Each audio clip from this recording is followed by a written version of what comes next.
안녕하십니까. 반갑습니다. 병원회계 두 번째 시간입니다. 의료기관 분류해 보자고요.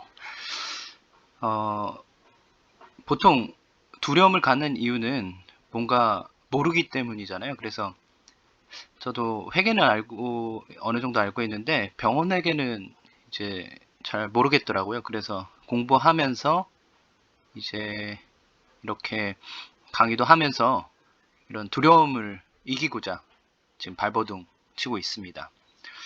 자, 그러면 보도록 하겠습니다. 이제 의료법으로 분류할 수 있거든요. 이제 의료기관을 의료법으로 어떻게 분류해 볼까요? 문제 내겠습니다. 퀴즈인데요. 간호사가 의료법에 따라 의료인에 속할까요? 네, 여기 나와버렸네요. 네, 간호사는 의료인입니다. 조산사도 의료인이에요. 그래서 의료법에 따라서 이제 구분하게 되면 이제 병원급 의료기관이 있고요. 그 다음에 의원급 의료기관, 그 다음에 조산원 이렇게 세 가지가 있습니다. 이제 분류를 위해서 이렇게 사진도 넣어봤습니다. 그 다음에 설립 주체에 따라 분류할 수 있어요. 설립 주체에 따라 분류하면, 그러니까 누가 병원을 설립했냐에 따라 분류할 수 있는데, 의료인, 아까 간호사, 조산사 다 의료인이잖아요.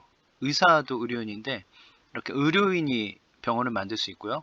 그 다음에 두 번째로 국가, 지방자치단체가 병원을 만들 수 있습니다.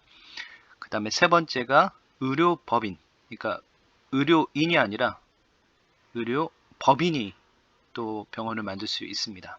그 다음에 네 번째로는 민법 또는 특별법에 따라서 설립된 비영리 법인입니다. 그러니까 법에 따라서 만든 비영리 법인이 또 병원을 만들 수 있습니다. 예를 들면 사단법인, 그 다음에 재단법인, 병원 이렇게 있죠. 그 다음에 암관리법에 의한 국립암센터 이렇게 있습니다. 그 다음에 세법으로도 분류할 수 있거든요. 세법. 세법으로 분류하면 첫 번째가 법인세, 비과세 의료기관. 그러니까 법인이 이제 소득이 있으면 과세를 해야 되는데 비과세 의료기관이 있습니다. 국공립병원. 비과세 의료기관입니다. 세법에 따라서. 그 다음에 법인세법의 적용을 받는 의료기관에는 또 한번 보면 고유목적 사업 준비금이 100% 설정 대상, 예를 들면 사회복지법인, 대학병원 이런 곳에서는 고유목적 사업 준비금을 100% 설정할 수 있습니다. 그래서 법인세법과 조세 특례 제한법에서 법인세 과세 소득의 100% 범위 이내에 이제 고유목적 사업 준비금을 설정할 수 있도록 하고 있습니다. 그래서 많은 대학병원이 이제 많이 벌었는데 이렇게 고유목적 사업 준비금을 100% 설정하다 보면 이제 세금 낼 게 없는 거죠. 그래서 이런 문제를 지적하는 기사도 있더라고요. 그 다음에 그러면 고유목적 사업 준비금이 뭘까요? 근데 이 고유목적 사업 준비금을 이제 그 모은 돈을 아무데나 쓰면 안 되고요. 이제 의료기기 등 취득할 때 이제 사용이 가능합니다. 사회복지법이나 대학병원에서 이제 고유목적 사업 준비금을 설정해서 그 돈을 쓸 때는 이제 의료기기 등을 취득할 때 사용할 수 있습니다. 이거는 좀 어려운 말이긴 한데 그냥 넘어가겠습니다. 일단 한번 읽어보면 이제 고유목적 사업 준비금을 이제 설정하고 이제 그 돈으로 나중에 의료기기를 취득하게 되잖아요. 근데 이러한 유형 자산은 나중에 연수가 지남에 따라 1년, 2년, 3년 이렇게 지남에 따라 감가상각비라는 비용으로 이제 처리를 하잖아요. 왜냐하면 그 의료기기가 계속 새 거가 아니고 1년, 2년 지남에 따라 이제 사용 그런 능력도 저하될 거고, 그래서 그런 거를 이제 비용으로 계산을 하는데 그게 감가상각비인데, 이러한 감가상각비를 의료발전준비금의 환입의 형태로 입금에 산입한다. 이게 좀 어려운 말인데, 그러니까 입금 같은 경우는 입금은 그러니까 수익이라고 보면 돼요. 근데 세법에서는 그 수입을 이제 입금이라고 이제 하게 됩니다. 저도 잘 몰라서 넘어가겠습니다. 법인세 부담을 일정 기간 이연하는 효과만 있음. 그러니까 이런 식으로 하면 그냥 늦어지는 것 뿐이고 그런 효과만 있고 법인세를 부담해야 된다는 말인 것 같습니다. 그 다음에 고유목적 사업 준비금으로 이렇게 묶어둔 돈은 이제 법인세 과세를 하지 않게 됩니다. 그러면 이렇게 설정할 수 있는 대상은 뭐가 있을까요? 설정할 수 있는 대상에는 비영리법인, 그 다음에 법인세법이 정한 지정기부금 수령 가능 단체,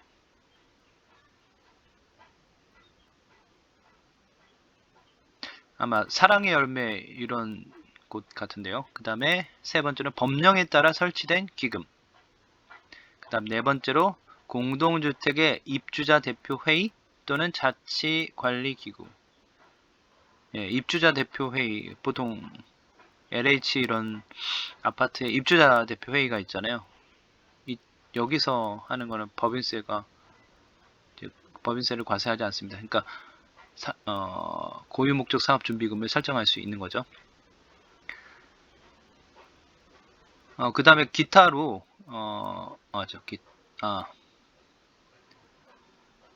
예, 법인세법 적용 의료기관 보면 국립암센터, 국립중앙의료원, 대학병원, 적십자병원, 지방의료원. 지방의료원 같은 경우는 이제 설립 주체가 지방자치단체이지만 지방자치단체가 직접 운영하는 건 아니잖아요. 그래서 비영리 법인입니다.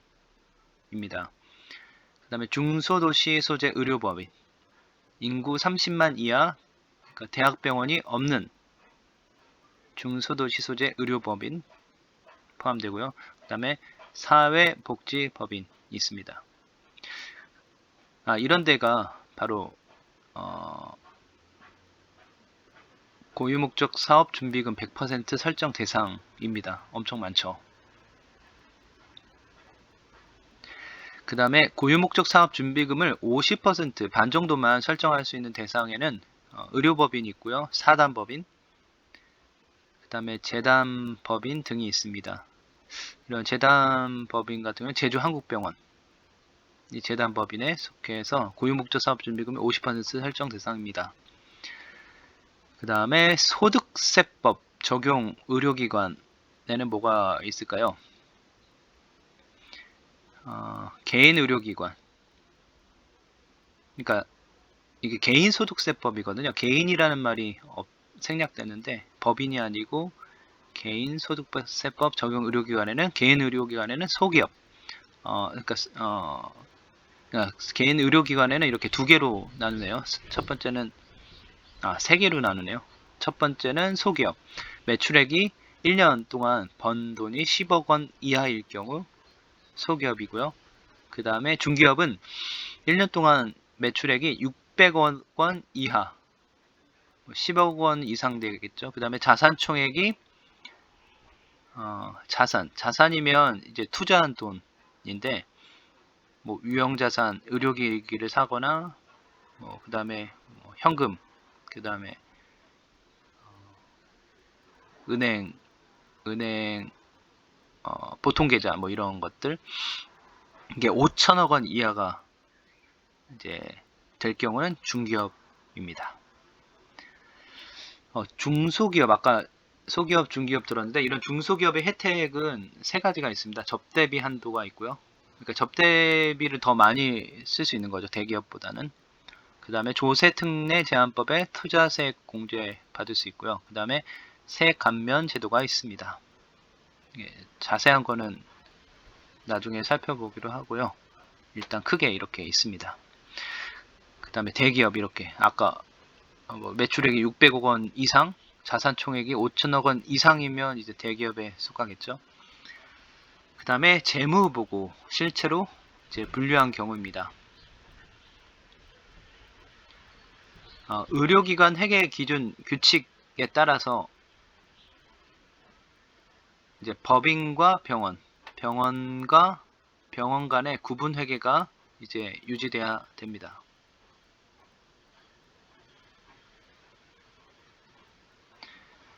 그 다음에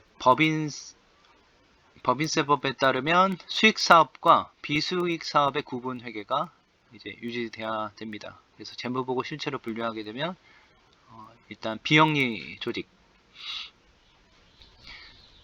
첫 번째는 법인산하의 단일 병원. 그러니까 법인도 하나고 병원도 하나인 경우, 이때는 구분할 필요가 없겠죠. 법인 병원에게 따로 구분할 필요가 없습니다. 근데 이런 경우 법인 산하에 2개 이상 병원이 있을 경우, 법인은 하나인데 그 법인이 병원을 2개 차렸어요. 그러면 이때 구분하게 되면 각 병원이 100병상 이상일 경우, 종합병원, 이때는 법인과 병원별로 구분회계가 필요합니다. 그러니까 100병상 미만이면 합쳐도 되는데 이상인 경우는 따로 해야 됩니다. 그리고 1번이 아닌 경우 통합해도 된다는 말입니다. 그 다음에 세 번째로는 기존 병원을 운영하면서 시도립 노인 요양병원 등, 그러니까 추가된 거죠. 시도립 노인 요양병원이 추가된 경우, 그래서 국가나 지방자치단체가 위탁하는 병원에 수탁 운영하는 조직,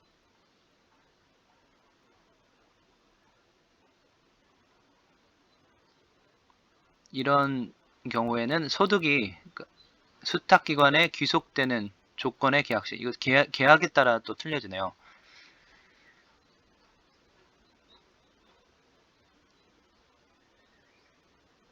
수탁기관에 귀속되는 조건인 경우는 재무자료 합산을 해야 되고요. 이게 아닌 경우는 별도로 재무보고를 해야 됩니다. 헷갈리죠? 저도 헷갈리네요. 그 다음에 네 번째, 학교법인처럼 다수 수익사업체와 다수의 병원 운영. 학교법인이 있는데 수익사업체도 여러 개 있고, 그 다음에 병원도 여러 개가 있어요. 완전 문어발식이네요. 그러면 이때는 여기서 나오는 수익으로 고유 목적 사업 달성하기 위해서 활동하는 조직,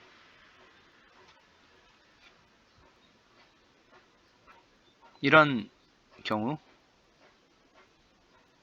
그러니까 수익 사업 같은 경우는, 그러니까 학교법인이 이런 경우인데, 수익 사업 같은 경우는 일반 기업 회계 기준 또는 KIFRS로 해야 되고, 그 다음에 병원인 경우는 의료기관 회계 기준 규칙에 따라야 되고, 고유목적 사업 회계 같은 경우는 관련 법규를 따라야 합니다. 그래서 각각 구분해서 회계 기록을 유지해야 됩니다. 네, 정말 수고하셨습니다. 감사합니다.